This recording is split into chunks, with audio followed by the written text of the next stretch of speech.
Cuman gini Kang, ini anggapan masyarakat banyak, punten ya Kang, ya Ya. punten pisan bahwa yang berhak mempelajari Quran itu adalah orang-orang khusus gitu Kang. Ah, Kalau kita sebagai orang yang awam, Allah bisa apa sih? ah, Sehingga kan keluar keluar statement bahwa jangan belajar Quran sendirian, heeh, gurunya harus jelas, ya, sanadnya harus jelas. ya, Sehingga seakan-akan si Quran ini eksklusif hanya untuk kalangan tertentu. betul. Sehingga si kalangan tertentu ini yang beneran hanya bisa tahu mengakses Quran.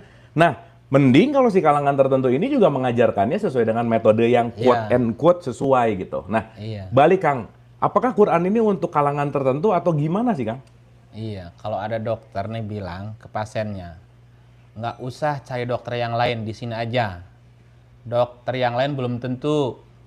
Dokter yang lain jangan-jangan. Dokter yang lain itu bla bla bla. Kira-kira ada apa di dalamnya itu? Jadi semua orang berhak mengakses dong. Berhak dan bisa. Berhak dan bisa. Dan bisa. Ya kan suka ditakut-takutin Kang. Oh kalau ini sih kayaknya belum ada apa-apanya dalam Iya konteksnya. tadi supaya nanti umat tetap bergantung ke dia. Bergantung ke dia, tetap nggak pintar, tetap bisa dikontrol Nah gitu ya. gitu. Al-ulama warasatul anbiya. Jadi para ulama itu adalah pewaris para nabi. Dengan kandungan Al-Quran dan Al-Hadis yang begitu luasnya, kita itu sebagai orang awam sudah dimudahkan untuk ikut saja kepada para alim ulama atau yang dikenal dengan taklid ya. Walaupun memang kita juga harus mengetahui pilah-pilih ya terhadap ulama mana yang kita takliti. Karena ini menyangkut tentang hukum hakam agama. Jangan sampai salah mengikuti ulama yang akan kita ikuti pendapatnya, yang akan kita ikuti istinbat hukumnya, yaitu ulama-ulama yang memang mempunyai kapasitas, mempunyai kapabilitas, mempunyai kompetensi terhadap hal tersebut.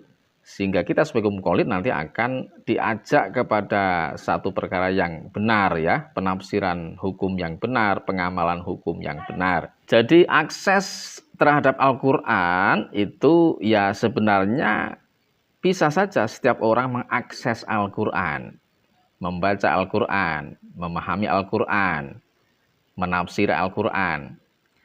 Tetapi tentu saja akses ke sana itu harus melalui jalan yang benar agar orang itu nanti akan mendapatkan pemahaman yang benar, penafsiran yang benar, pengambilan hukum hakam yang benar dari sumber asli Al-Quran dan Al-Hadis. Dan tentu saja jalan yang benar untuk bisa memahami Al-Quran dan Al-Hadis, misalnya kalau kita ingin menafsir sendiri tanpa tergantung dengan orang lain, maka kita juga harus menjadi seorang mufasir yang benar.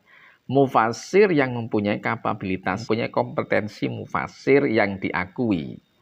Jadi yang pertama kali yang perlu dibuka selebar-lebarnya adalah bagaimana orang ini bisa mengakses Al-Quran dan Al-Hadis dengan cara yang benar. Kalau dia bisa memahami, menafsiri, mengambil istinbat hukum langsung dari Al-Quran dan Al-Hadis, bagus. Dia tidak perlu bergantung kepada orang lain. Tetapi dia harus mempunyai alat, mempunyai ilmu akan hal itu. Tidak mungkin sembarangan orang, apalagi orang-orang awam yang bahasa Arab saja tidak bisa, nahwu sorof saja tidak bisa, ya, ilmu tafsir saja tidak paham, kemudian langsung menafsiri Al-Quran yang dia baca dengan bermodalkan terjemah.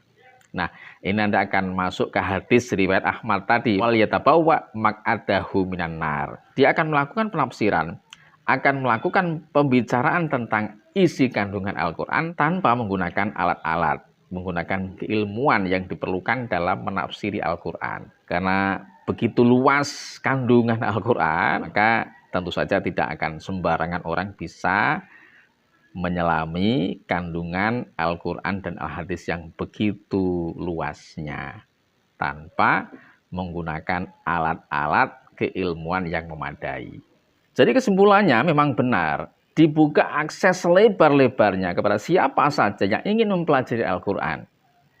Tetapi ingat, dia harus mempunyai alatnya, mempunyai ilmunya, mempunyai kapasitas terlebih dahulu untuk menjadi seorang mufasir.